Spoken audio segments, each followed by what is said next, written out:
اعوذ باللہ من الشیطان الرجیم بسم اللہ الرحمن الرحیم اللہم صلی علی سیدنا و مولانا محمد وعلی آل سیدنا و مولانا محمد وبارک وسلم۔ اصل دہم، حکمرانی اور رعیت کی پاسبانی۔ معلوم ہونا چاہیے کہ فرما روائی ایک اہم اور عظیم کام ہے اور حق تعالیٰ کی زمین پر خلافت ہے، بشرطے کہ یہ عدل کے ساتھ ہو، اور جب یہ خلافت یا حکمرانی انصاف اور شفقت سے خالی ہوگی تو پھر یہ ابلیس کی نیابت ہوگی، کیونکہ حاکم کے ظلم سے بڑا اور کوئی فساد نہیں ہے۔ فرما روائی کی اصل علم و عمل ہے۔ حکومت و فرما روائی کا علم اگرچہ بہت وسیع ہے، لیکن اس کا عنوان یا مقدمہ یہ ہے کہ حاکم معلوم کرے کہ اس کو اس دنیا میں کس مقصد سے بھیجا گیا ہے اور اس کا ٹھکانہ کہاں ہے، اور یہ دنیا اس کی صرف منزل ہے، قرار گاہ نہیں۔ وہ بظاہر ایک مسافر ہے، ماں کا پیٹ اس کی راہ منزل کی ابتدا ہے اور قبر اس کی منزل کا آخری ٹھکانہ ہے۔ اس کا وطن اس کے سوا ہے۔ ہر برس، ہر مہینہ اور دن جو اس کی عمر سے گزرتا ہے وہ بھی ایک منزل کا حکم رکھتا ہے، جس کے ذریعے وہ اپنی آخری منزل یا قرار کا یعنی قبر کے نزدیک ہوتا جاتا ہے۔ اور جو کوئی اپنی اس منزل کو بھولا اور پل کی تعمیر میں لگا رہا، دنیا کی فکر میں لگا رہا، وہ بالکل نادان ہے۔ دانشور اور ہوشیار وہ شخص ہے جو اس دنیا کی منزل میں راہ آخرت کا توشہ فراہم کرنے کے سوا کچھ اور طلب نہ کرے، اور دنیا میں بس اتنی چیز پر جس کی ضرورت رکھتا ہے اکتفا کرے۔ اس کے سوا جو کچھ اور ہے وہ حسرت و ندامت کا سرمایہ ہوگا، اور موت کے وقت سکرات مرگ اس پر دشوار ہوگی۔ اور پھر یہ سختی تو اس صورت میں ہے کہ مال حلال ہو، اگر مال حرام ہوگا تو آخرت کا عذاب اس حسرت سے کہیں زیادہ ہوگا۔ جاننا چاہیے کہ دنیاوی خواہشوں سے صبر کرنا مشکل ہے، بغیر محنت کے نہیں ہو سکتا، البتہ اس شخص کے لیے آسان ہے جو اس بات پر پختہ یقین رکھتا ہو کہ دنیا کی لذت چند روزہ ہے اور آخرت کی لذت ابدی ہے اور کبھی زوال پذیر نہیں اور ہاتھ سے نہیں جائے گی۔ تو ایسے شخص کے لیے چند روز صبر کرنا آسان ہوگا۔ اس کی مثال ایسی ہے کہ کسی شخص کا کوئی معشوق اور محبوب ہے، اگر اس سے کہا جائے کہ اگر آج کی رات تو اس سے ملے گا تو پھر تمام عمر اس سے نہیں مل سکے گا، اور اگر آج کی رات صبر کر لیا تو پھر تمام عمر کے لیے اس کے تیرے سپرد کر دیا جائے گا، اور اس طرح کے کوئی رقیب درمیان میں حائل نہ ہوگا۔ تو اس صورت میں اگر اس کا عشق کتنا ہی فزوں ہو، پھر بھی ایک شب کا صبر کرنا اس کے لیے 1000 شب ہائے وصل کی امید پر آسان ہوگا، اور دنیا کی مدت آخرت کی مدت کے 1000ویں حصہ سے بھی کم تر ہے، بلکہ اس سے کچھ نسبت ہی نہیں رکھتی۔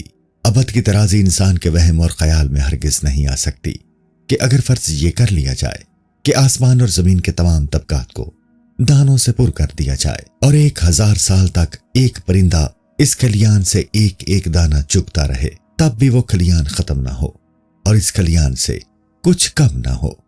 اسی طرح اگر انسان کی عمر 100 سال کی ہو اور روئے زمین کی تمام سلطنت یعنی مشرق سے مغرب اسے دے دی جائے اور کوئی اس کا مخالف بھی نہ ہو، تو آخرت کی دولت کے مقابلہ میں اس کی کچھ حیثیت نہیں ہوگی۔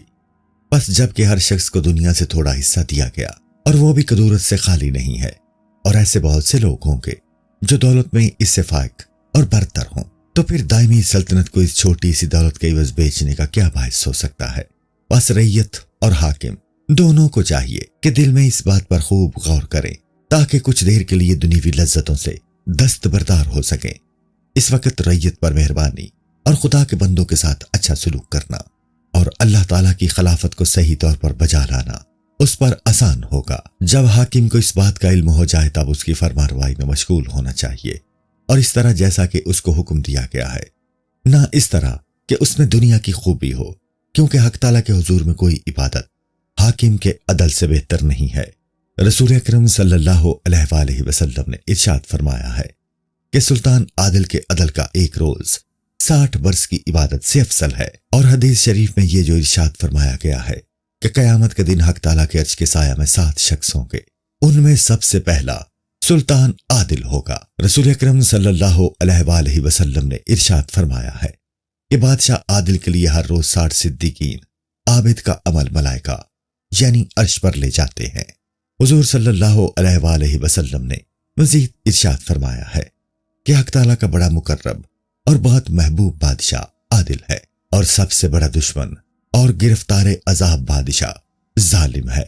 حضور سرور کونین صلی اللہ علیہ وآلہ وسلم فرماتے ہیں، قسم ہے اس کی جس کے دستے قدرت میں محمد صلی اللہ علیہ وآلہ وسلم کی جان ہے، کہ ہر روز عادل بادشاہ کا اتنا عمل نیک ملائکہ لے جاتے ہیں جو اس کی تمام رعیت کا عمل ہوتا ہے۔ اس کی ہر ایک نماز 70,000 نمازوں کے برابر ہوگی۔ جب صورتحال یہ ہے تو اس سے زیادہ نعمت اور کیا ہو سکتی ہے کہ حق تعالیٰ کسی کو سلطنت کا منصب عطا فرمائے تاکہ اس کی ایک ساتھ دوسرے شخص کی تمام عمر کے برابر ہو جائے، اور جب کوئی شخص اس نعمت کا حق نہ پہچانے، ظلم اور ہوا و حوث میں مشغول ہو، تو اس پر غضب الہی نازل ہوگا۔ معلوم ہونا چاہیے کہ عدل کا درجہ ان 10 قاعدوں کی رعایت سے حاصل ہوتا ہے۔ قاعدہ اول یہ ہے کہ جب کوئی معاملہ اس کے حضور میں پیش ہو تو اس میں وہ اس طرح فرض کرے کہ وہ خود رعیت ہے اور سلطان کوئی دوسرا ہے، پس جو بات وہ اپنے بارے میں پسند نہ کرے کسی دوسرے مسلمان کے بارے میں پسند نہ کرے۔ اگر وہ پسند کرے گا تو فرما روائی میں دغا اور خیانت کرے گا۔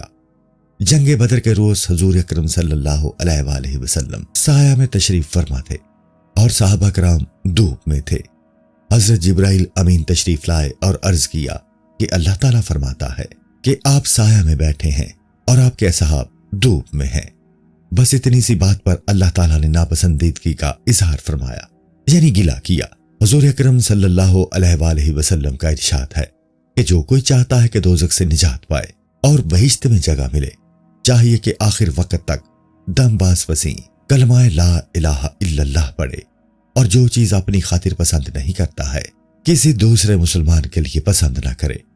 ایک اور ارشاد گرامی ہے کہ جو شخص صبح کو اٹھے اور خدا کے سوا اس کا دل کسی اور سے لگا ہو، وہ مرد خدا نہیں ہے، اور اگر مسلمانوں کے کام کاج سے بے پرواہ ہے تو وہ مسلمانوں میں داخل نہیں ہے۔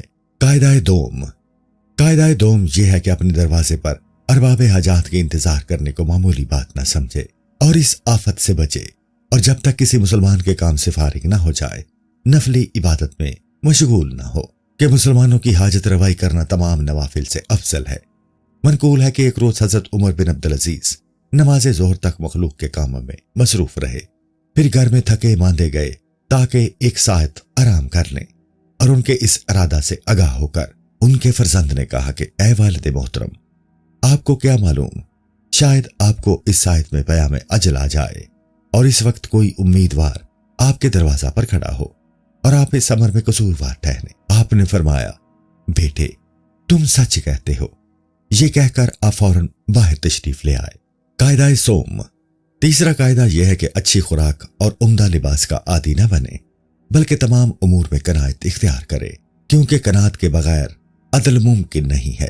حضرت عمر رضی اللہ تعالیٰ عنہ سے دریافت کیا کہ تم نے جو باتیں میرے بارے میں سنی ہیں ان میں سے تم کو کون سی باتیں ناپسند ہیں؟ انہوں نے جواب دیا کہ میں نے سنا ہے کہ ایک وقت کے کھانے میں 2 سالن آپ کے دسترخوان پر ہوتے ہیں اور آپ کے پاس 2 جوڑے کپڑے ہیں، آپ ایک دن کو پہنتے ہیں اور ایک رات کو۔ آپ نے دریافت کیا کہ اس کے علاوہ بھی کوئی ایسی بات سنی ہے جو تم کو ناپسند ہے؟ تو انہوں نے کہا نہیں۔ تب آپ نے فرمایا کہ یہ دونوں باتیں بے اصل ہیں۔ قاعدہ چہارم۔ اس سلسلہ میں چوتھا قاعدہ یہ ہے کہ ہر ایک کام میں نرمی اختیار کرے، سختی سے کام نہ لے۔ رسول اکرم صلی اللہ علیہ وآلہ وسلم فرماتے ہیں، جو حاکم رعیت کے ساتھ نرمی کرے گا قیامت میں اللہ تعالیٰ اس کے ساتھ نرمی کرے گا۔ حضور سرور کونین صلی اللہ علیہ وآلہ وسلم نے دعا فرمائی کہ بار الہی، جو بادشاہ اپنی رعیت کے ساتھ نرمی کرے تو بھی اس کے ساتھ نرمی فرما، اور جو کوئی سختی کرے تو بھی اس کے ساتھ سختی فرما۔ حضور صلی اللہ علیہ وآلہ وسلم نے یہ بھی فرمایا ہے، جو کوئی حکومت کا حق بجا لائے اس کی حکومت خوب ہے، اور جو کوئی اس باب میں تقصیر کرے اس کی حکومت بری ہے۔ حشام بن عبد المالک کا دور خلافت تھا۔ اس نے شیخ ابو حازم رحمۃ اللہ علیہ سے، جو بہت بڑے عالم تھے، دریافت کیا، حکومت و ریاست میں نجات کی تدبیر کیا ہے؟ انہوں نے جواب دیا کہ اس کی تدبیر یہ ہے کہ جو درہم تم لیتے ہو حلال طور پر اور ایسے شخص کو دو جو اس کا حقدار ہے۔ حشام نے دریافت کیا کہ یہ کام کون شخص انجام دے سکتا ہے؟ انہوں نے جواب دیا، یہ کام وہ کر سکے گا جو دوزخ کے عذاب سے ڈرے اور بہشت کو دوست رکھتا ہو۔ قاعدہ پنجم، پانچواں قاعدہ ہے کہ حاکم کی کوشش یہ ہو کہ تمام رعایا اس سے خوش رہے اور شرع کے خلاف کام نہ کرے۔ حضور اکرم صلی اللہ علیہ وآلہ وسلم نے فرمایا ہے، اچھے حاکم وہ ہیں جو تم کو پیار کریں، تم سے محبت کرتے ہوں اور تم ان سے پیار کرو، اور برے وہ ہیں جو تم سے عداوت رکھیں اور وہ تم پر لعنت کریں اور تم ان پر۔ حاکم کو چاہیے کہ لوگوں کی تعریف سے خوش اور اس پر مغرور نہ ہو، اور ان کی تعریف سے یہ نہ سمجھنے لگے کہ سب لوگ اس سے خوش ہیں، کیونکہ لوگ تو خوف سے بھی سراہتے اور تعریف کرتے ہیں۔ معتمد لوگوں کو مقرر کرے تاکہ وہ اس امر میں تجسس کریں اور حاکم کے بارے میں مخلوق سے دریافت کریں کہ انسان اپنا عیب دوسرے لوگوں کی زبان سے ہی معلوم کر سکتا ہے۔ قاعدہ ششم، چھٹا قاعدہ یہ ہے کہ شریعت کے خلاف کام کر کے لوگوں کی رضامندی کا خواہاں نہ ہو، کیونکہ جو شخص شریعت کی مخالفت سے ناخوش ہوتا ہے تو ایسی ناخوشی اس کے لیے مضرت رسا نہیں ہوتی۔ حضرت عمر رضی اللہ تعالیٰ عنہ کا ارشاد ہے، جب صبح کو میں اٹھتا ہوں تو مخلوق کے آدھے لوگ مجھ سے خفا ہوتے ہیں، اور یہ ضرر ہے کہ جب ظالم کو اس کے ظلم کی سزا دی جائے گی تو وہ خفا ہوگا۔ بس دونوں فریق یعنی ظالم و مظلوم کو خوش کرنا ممکن نہیں ہے، اور وہ شخص بڑا ہی نادان ہے جو خلائق کی رضامندی کے لیے حق تعالیٰ کی رضامندی کو ترک کر دے۔ حضرت معاویہ رضی اللہ عنہ نے ام المومنین حضرت عائشہ رضی اللہ تعالیٰ عنہا کو خط لکھا کہ مجھے ایک مختصر نصیحت کیجیے۔ آپ نے جواب میں لکھا کہ میں نے رسول اللہ صلی اللہ علیہ وآلہ وسلم سے سنا ہے کہ جس نے مخلوق کو خوش کر کے خداوند تعالیٰ کی رضامندی تلاش کی تو اللہ تعالیٰ اس سے راضی ہوگا اور خلق کو بھی اس سے راضی رکھے گا، اور جس نے حق تعالیٰ کی نارضامندی میں مخلوق کی خوشی چاہی خداوند تعالیٰ اس سے ناخوش ہوگا اور خلائق کو بھی اس سے ناخوش رکھے گا۔ قاعدہ ہفتم، ساتواں قاعدہ یہ ہے کہ یہ سمجھے کہ حکومت کرنا ایک خطرناک کام ہے۔ خلائق کے امور کا کفیل ہونا آسان بات نہیں ہے۔ جس نے اسے عہدہ برا ہونے کی توفیق پائی تو اس نے ایسی سعادت حاصل کی کہ اس سے بالا تر اور کوئی سعادت نہیں ہے، اور اگر اس امر میں تقصیر کی تو وہ ایسی بدبختی اور شقاوت میں مبتلا ہوا کہ کفر کے بعد ایسی شقاوت کوئی اور نہیں ہے۔ ابن عباس رضی اللہ عنہما فرماتے ہیں کہ ایک روز میں نے رسول اکرم صلی اللہ علیہ وآلہ وسلم کو دیکھا کہ آپ تشریف لائے اور در کعبہ کا حلقہ آپ نے پکڑا۔ اس وقت حرم میں قریشی حضرات موجود تھے۔ آپ نے فرمایا کہ حکام اور سلاطین قریش سے ہوتے رہیں گے جب تک وہ یہ تین کام بجا لاتے رہیں گے۔ نمبر 1، جب لوگ ان سے مہربانی کے خواہاں ہوں تو وہ مہربانی کریں۔ نمبر 2، حکم چاہیں تو انصاف کریں۔ نمبر 3، اور جو اقرار کریں اس کو پورا کریں۔ جو کوئی ایسا نہ کرے اس پر خدا کے فرشتوں کی اور تمام مخلوق کی لعنت ہو۔ حق تعالیٰ نہ اس کے فرض عبادت قبول فرمائے اور نہ سنت، پس غور کرو کہ یہ کیسی بڑی تقصیر ہوگی جس کے سبب سے عبادت قبول نہ ہو۔ حضور اکرم صلی اللہ علیہ وآلہ وسلم نے فرمایا ہے کہ جو دو شخصوں کے درمیان فیصلہ کرے اور اس میں ظلم کرے اس پر خدا لعنت کرے۔ حضور انور صلی اللہ علیہ وآلہ وسلم نے یہ بھی فرمایا کہ 3 قسم کے لوگ ہیں جن پر قیامت کے دن حق تعالیٰ نظر نہیں فرمائے گا۔ ایک دروغ و سلطان، دوسرا بوڑھا زانی، تیسرا متکبر اور لافزن درویش۔ رسول اکرم صلی اللہ علیہ وآلہ وسلم کا ارشاد گرامی ہے کہ قریب ہے کہ مشرق و مغرب کے ممالک تم فتح کرو، وہاں کے عامل دوزخ میں پڑیں گے، مگر وہ شخص جو خدا سے ڈرے گا وہ تقوی اختیار کرے گا اور امانت گزار رہے گا۔ ایک اور ارشاد گرامی ہے کہ وہ حاکم جس کے حوالے خداوند تعالیٰ نے رعیت کو کیا ہے اگر دغا کرے گا اور شفقت بجا نہیں لائے گا، حق تعالیٰ اس پر بہشت کو حرام کر دے گا۔ اور فرمایا ہے کہ جس کو مسلمانوں پر سرداری عطا کی گئی اور اس نے ان کی ایسی نگہبانی نہیں کی جیسی وہ اپنے گھر والوں کی کرتا ہے تو اس سے کہہ دو دوزخ میں اپنا ٹھکانہ اختیار کرے۔ حضور اکرم صلی اللہ علیہ وآلہ وسلم کا یہ بھی ارشاد ہے کہ 2 شخص میری امت کی شفاعت سے محروم رہیں گے، ایک ظالم بادشاہ، دوسرا وہ بدعتی جو دین میں فساد کر کے حد سے تجاوز کرے۔ اور فرمایا کہ قیامت میں بادشاہ کو بڑا عذاب ہوگا۔ ایک اور حدیث میں ارشاد فرمایا ہے 5 اشخاص سے اللہ تعالیٰ ناخوش ہے، اگر چاہے گا تو دنیا میں ان پر غضب نازل فرمائے گا ورنہ دوزخ میں ان کی جگہ ہوگی۔ ان میں ایک وہ سردار قوم ہے جو قوم سے تو اپنا حق لے لے لیکن ان کا حق ادا نہ کرے اور ظلم کو ان سے موقوف نہ کرے۔ دوسرا وہ امیر ہے، لوگ جس کے مطیع ہیں لیکن وہ ضعیف و قوی کو یکساں نہیں سمجھتا اور طرفداری کی بات کرتا ہے۔ تیسرا وہ شخص ہے جس نے ایک مزدور کو کام پر لگایا اور جب وہ اس کا کام تمام کر چکا تو یہ اس کی پوری اجرت نہیں دیتا۔ چوتھا وہ شخص ہے جو اپنے زن و فرزند کو اللہ کی اطاعت کا حکم نہ کرے اور دین کی باتیں انہیں نہ سکھائے اور ان کے کھلانے پلانے میں حلال و حرام کی روزی کی تمیز نہ کرے، جیسے بھی ہو ان کا پیٹ بھرتے۔ پانچویں وہ شخص جو مہر کے بارے میں اپنی بیوی پر ظلم کرے کہ وہ اس کا مہر معاف کرتے۔ حضرت عمر رضی اللہ تعالیٰ عنہ نے ایک روز ایک جنازہ پر نماز پڑھنی چاہی کہ ایک شخص نے آگے بڑھ کر نماز پڑھا دی۔ جب اس میت کو دفن کر چکے تو آپ نے اس کی قبر پر ہاتھ رکھا اور فرمایا، بار الہی، اگر تو اس کو عذاب دے تو اس کا سزاوار ہے کہ اس نے تیری تقصیر کی ہوگی، اور اگر تو اس پر رحم فرمائے گا اور رحمت کرے تو یہ تیری رحمت کا محتاج ہے۔ اے مردے، تجھے مبارک ہو، اگر تو کبھی امیر یعنی حکام نہ تھا اور نہ نقیب تھا اور نہ مددگار، نہ کاتب اور نہ خراج وصول کرنے والا۔ آپ کے اس دعا کرنے کے بعد وہ شخص جس نے نماز پڑھائی تھی نظر سے غائب ہو گیا۔ حضرت عمر رضی اللہ تعالیٰ عنہ نے فرمایا، اس شخص کو تلاش کرو، لیکن تلاش کرنے پر وہ شخص نہیں ملا۔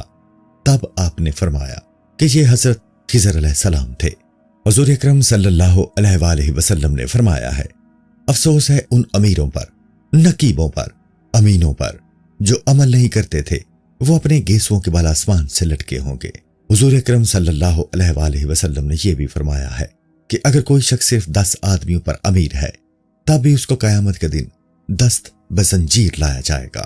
اگر وہ نیک رہا ہے تو اس کو چھوڑ دیا جائے گا، ورنہ ایک اور زنجیر اس کی طرف بڑھا دیتے ہیں۔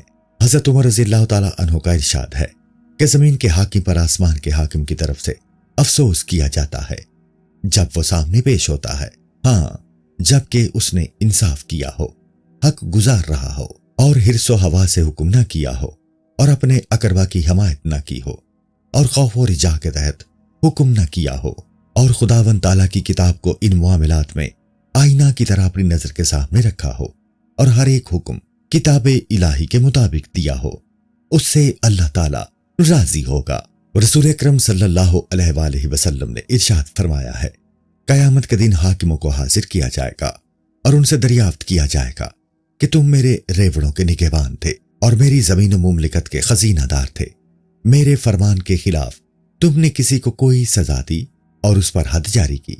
وہ جواب دیں گے کہ الہی، اس غیظ و غضب کی بنا پر ایسا کیا کہ انہوں نے تیری مخالفت کی تھی۔ حق تعالیٰ فرمائے گا، کیوں؟ کیا تمہارا غصہ میرے غصہ سے زیادہ تھا؟ دوسرے امیر سے پوچھا جائے گا کہ تم نے میرے حکم سے کم سزا کیوں دی؟ جتنی سزا کا میں نے تجھے حکم دیا تھا اس سے کم سزا کیوں دی؟ وہ جواب دے گا کہ بار الہی، مجھے اس پر رحم آیا تھا۔ حق تعالیٰ فرمائے گا کہ کیا تو مجھ سے زیادہ رحیم ہو سکتا ہے؟ اس کے بعد دونوں سے مواخذہ کیا جائے گا، اس سے بھی جس نے اس کے حکم سے زیادہ کیا تھا اور اس سے بھی جس نے حکم الہی سے کم کیا تھا، اور دوزخ کے گوشوں کو ان سے بھر دیا جائے گا۔ حضرت حذیفہ رضی اللہ عنہ نے فرمایا کہ میں کسی حاکم کی تعریف نہیں کرتا، ہاں وہ نیک ہو یا بد۔ لوگوں نے اس کا سبب دریافت کیا تو انہوں نے کہا کہ میں نے رسول اللہ صلی اللہ علیہ وآلہ وسلم سے سنا ہے کہ قیامت کے دن تمام حاکموں کو لایا جائے گا، ہاں وہ عالم ہو یا ظالم، سب کو صراط پر کھڑا کیا جائے گا اور صراط کو حکم دیا جائے گا کہ ان کو ایک جھٹکا دے۔ بس جس نے حکم دینے میں زیادتی کی ہوگی یا قضا میں رشوت لی ہوگی یا ایک فریق کی بات غور سے سنی ہوگی اور دوسرے کی سرسری طور پر، ایسے سب لوگ اس جھٹکے سے نیچے گر پڑیں گے اور 70 برس تک دوزخ کے خار میں چلیں گے، تب کہیں اپنی قرارگاہ تک پہنچیں گے۔ حدیث شریف میں آیا ہے کہ حضرت داؤد علیہ السلام بیس بدل کر باہر نکلتے تھے، جو کوئی نظر آتا اسے دریافت کرتے کہ داؤد کی سیرت، طرز زندگی اور معاش کیسی ہے۔ ایک دن حضرت جبرائیل علیہ السلام ایک شخص کی صورت میں سامنے آئے۔ حسب معمول ان سے حضرت داؤد علیہ السلام نے دریافت کیا تو انہوں نے کہا کہ داؤد نیک مرد ہوتا اگر وہ بیت المال سے اپنی روزی نہ لیتا ہوتا۔ پس داؤد علیہ السلام اپنی محراب میں گئے اور روتے ہوئے بارگاہ الہی میں عرض کیا کہ الہی، مجھے کوئی حرفہ سکھا دے تاکہ میں اپنے ہاتھ سے کمائی کر کے کھا سکوں۔ اللہ تعالیٰ نے انہیں زرہ بنانا سکھا دیا۔ اس طرح حضرت عمر رضی اللہ عنہ بجائے شخنا کے رات کو خود گشت کیا کرتے تھے تاکہ جہاں کہیں خرابی نظر آئے اس کا تدارک کریں، اور فرماتے تھے کہ اگر ایک خارش زدہ گوسفند کو دریائے فرات کے کنارے چھوڑ دیا جائے اور اس کی خارش دور کرنے کا روغن اس کے نام ملا جائے تو مجھے ڈر ہے کہ قیامت کے دن مجھ سے اس کا سوال کیا جائے گا۔ باوجود اس کے کہ آپ کی احتیاط کا یہ حال تھا، آپ کا عدل ایسا تھا کہ کوئی دوسرا شخص اس عدل کو نہیں پہنچ سکتا۔ جب آپ کا انتقال ہوا تو حضرت عبداللہ بن عمر بن العاص رضی اللہ تعالیٰ عنہ کہتے ہیں کہ میں نے دعا کی کہ حق تعالیٰ ان کو مجھے خواب میں دکھا دے۔ چنانچہ 12 سال کے بعد میں نے ان کو خواب میں دیکھا کہ آپ چلے آ رہے ہیں، اس طرح جیسے کوئی غسل کر کے آیا ہو اور ازار باندھے ہو، یعنی جسم پسینہ سے شرابور تھا۔ آپ کو دیکھ کر میں نے پوچھا کہ اے امیر المومنین، حق تعالیٰ نے آپ کے ساتھ کیا معاملہ کیا؟ آپ نے فرمایا کہ اے عبید اللہ، تمہارے پاس سے مجھے گئے ہوئے کتنا عرصہ گزر گیا؟ میں نے عرض کیا کہ 12 سال گزرے۔ آپ نے فرمایا کہ میں اب تک حساب دے رہا تھا اور مجھے اس بات کا ڈر تھا کہ میرا معاملہ تباہ ہو جائے گا۔ آخرکار رحمت الہی کے سبب مجھے نجات ہو گئی۔ دیکھو حضرت عمر رضی اللہ تعالیٰ عنہ کا یہ حال ہوا جبکہ سرداری اور سرداری کے لوازم میں سے آپ کے پاس کچھ نہ تھا۔ بزرچمہر کا ایلچی۔ منقولہ ہے کہ بزرچمہر نے حضرت عمر رضی اللہ عنہ کے پاس ایک قاصد بھیجا تاکہ دیکھے کہ آپ کیسے شخص ہیں اور آپ کی سیرت کیسی ہے۔ جب یہ شخص مدینہ منورہ پہنچا تو اس نے دریافت کیا کہ تمہارا بادشاہ کہاں ہے؟ لوگوں نے کہا کہ ہمارا بادشاہ نہیں ہے، ہمارا امیر ہے اور وہ ابھی کسی کام سے باہر گیا ہے۔ یہ خبر سن کر سفیر باہر نکلا تو حضرت عمر رضی اللہ عنہ کو دیکھا کہ درہ یعنی کوڑا بجائے تکیہ کے سر کے نیچے رکھے ہوئے دھوپ میں زمین پر سو رہے ہیں اور آپ کی پیشانی سے پسینہ بہ رہا ہے اور پسینہ سے زمین تر ہو رہی ہے۔ جب اس نے یہ کیفیت دیکھی تو اس کے دل میں عجیب ہی تاثر پیدا ہوا اور کہنے لگا کہ عجیب بات ہے کہ وہ شخص جس کی ہیبت سے تمام بادشاہ لرزتے ہیں اور خائف ہیں، اس کا اپنا یہ حال ہے۔ پھر وہ کہنے لگا کہ اے امیر المومنین، آپ نے عدل فرمایا ہے، اس لیے آپ بے فکر ہو کر سو رہے ہیں، اور ہمارا بادشاہ چونکہ ظالم اور جابر ہے اس لیے وہ ہمیشہ خوف زدہ اور ہراساں رہتا ہے۔ میں گواہی دیتا ہوں کہ دین برحق صرف تمہارا دین ہے۔ اگر میں سفیر بن کر نہ آیا ہوتا تو اس وقت مسلمان ہو جاتا۔ اب میں پھر آؤں گا اور اسلام قبول کروں گا۔ پس معلوم ہوا کہ حکومت ایک کارنامہ عظیم ہے اور اس کا علم بھی ایک وسیع و بسیط علم ہے۔ پس حاکم کی یافیت اسی میں ہے کہ وہ علماء دیندار کے ساتھ ہم نشینی رکھے تاکہ عدل کا راستہ وہ اس کو بتائیں۔ حاکم ان کی نصیحت دل سے سنے اور دنیا دار عالموں کی صحبت سے بچے کہ وہ لوگ اس کو فریب دیں گے، اس کی بے جا تعریف کریں گے اور اس کی خوشنودی حاصل کرنا چاہیں گے، تاکہ یہ لوگ اس مردار حرام سے یعنی دنیا اور حکومت جو اس حاکم کے ہاتھ میں ہے مکر و ہیلا سے کچھ حاصل کر لیں۔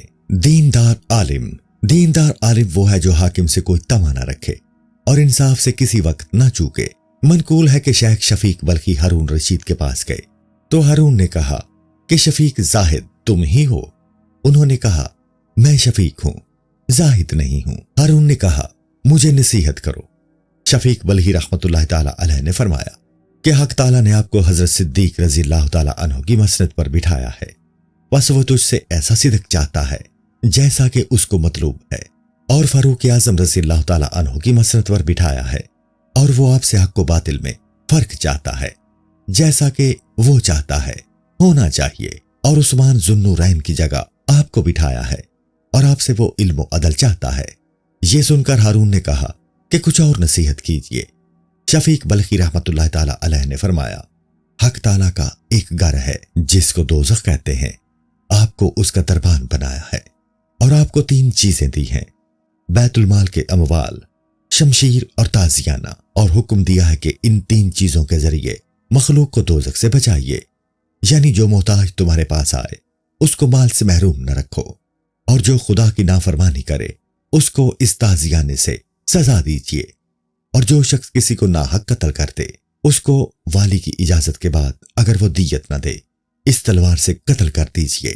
اگر آپ ایسا نہیں کریں گے تو پھر آپ ہی دوزخیوں کے پیشوا ہوں گے اور دوسرے لوگ آپ کے پیچھے پیچھے آئیں گے۔ یہ سن کر ہارون نے کہا کہ ابھی کچھ اور نصیحت فرمائیے۔ شفیق بلخی رحمت اللہ تعالی علیہ نے فرمایا آپ ایک چشمہ ہیں اور آپ کے امال اس دنیا میں اس کی نہریں ہیں۔ اگر چشمہ روشن اور پاکیزہ ہے تو نہروں کے گدلے پن سے کچھ نقصان نہیں ہوگا، ہاں اگر چشمہ تاریک اور گدلا ہو گیا تو پھر نہریں بھی صاف نہیں رہ سکتی۔ حضرت فضیل بن عیاض رحمت اللہ تعالی علیہ کی نصائح۔ منقول ہے کہ ہارون رشید اپنے مصاحب عباس کے ساتھ